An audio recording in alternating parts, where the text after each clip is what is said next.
Hello everyone, specially housewife, welcome back to the channel. तो ये दोपहर का टाइम है। मैं लंच प्रिपेयर कर रही हूँ only for Betu and Keshu, cause मेरा और पतिदेव का व्रत चल रहा था। ब्लॉग थोड़ा सा पुराना है, इधर टाइम नहीं मिल रहा कई दिनों से मुझे एडिटिंग करने का। माँ आई हैं, शिवम भी आए हैं और हम लोग दिन भर बस मस्ती में रह जाते हैं, बातों में रह जाते हैं और जो काम बचता है वो जो टाइम बचता है एक्चुअली वो घर के कामों में निकल जाता है। तो मुझे एडिटिंग करने के लिए बिल्कुल भी टाइम नहीं मिल रहा है। व्लॉग्स तो रिकॉर्ड होते रहते हैं क्योंकि कोई भी कैमरा होल्ड कर लेता है थोड़ी देर के लिए, फ़ोन तो फिर बन जाता है।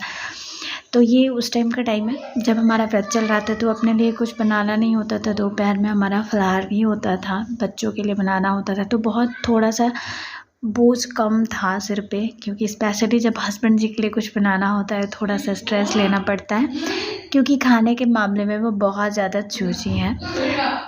तो अभी मैं बनाने वाली हूँ बहुत ही बढ़िया सा बास्केट, क्योंकि DIY के लिए जब हमारे पास बहुत ज़्यादा टाइम होता है ना, तभी हमारा दिमाग चलता है बहुत। तो मेरे पास एक RO का डब्बा था जो कि काफ़ी दिनों से संभाल के रखी थी कि जब भी हम यहाँ से कहीं जाएंगे तो उसे लेके जाए, मतलब उसमें पैकिंग कर लेंगे, क्योंकि थर्मोकोल वगैरह थे उसमें। बट चूहे ने उसका जनाजा निकाल दिया, तो लास्टली मुझे उसे मतलब थ्रो करना पड़ा। तो थ्रो नहीं किया, मैंने सोचा उसका यूज़ कर लेती हूँ मैं। तो मैंने उसे 2 हिस्सों में डिवाइड कर दिया है। हमारे घर में बहुत सारे ब्लैंकेट्स होते हैं और वो गर्म माइक्रोफाइबर वाले बेडशीट्स होते हैं जिनको हम सर्दियों में यूज़ करते हैं। तो उनको ऐसे ही एक के ऊपर एक फ़ोल्ड करके कहीं भी डाल देना, मतलब जिनके पास वो है ढेर सारे वार्डरोब हैं उनके लिए तो ठीक है। हाँ, मिडिल क्लास वालों के लिए या जो लोग रेंटल ले रहते हैं या हमारी तरह रहते हैं, यहाँ से वहाँ हमेशा उनका घर उनके साथ चलता है, उनके लिए ये वाला आइडिया बहुत ही कामगर है। तो इस तरीके से अगर बड़े बड़े बॉक्सेस हैं तो आप उनको यूज़ करके काफ़ी पैसा भी बचा सकते हैं एंड अपने घर को काफ़ी अच्छे तरीके से ऑर्गेनाइज भी कर सकते हैं।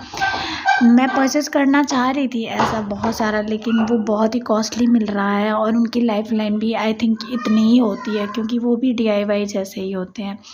तो यहाँ पे कार्डबोर्ड के डब्बे को मैंने 2 हिस्सों में कट कर लिया है, चूँकि RO का था थोड़ा सा बड़ा था।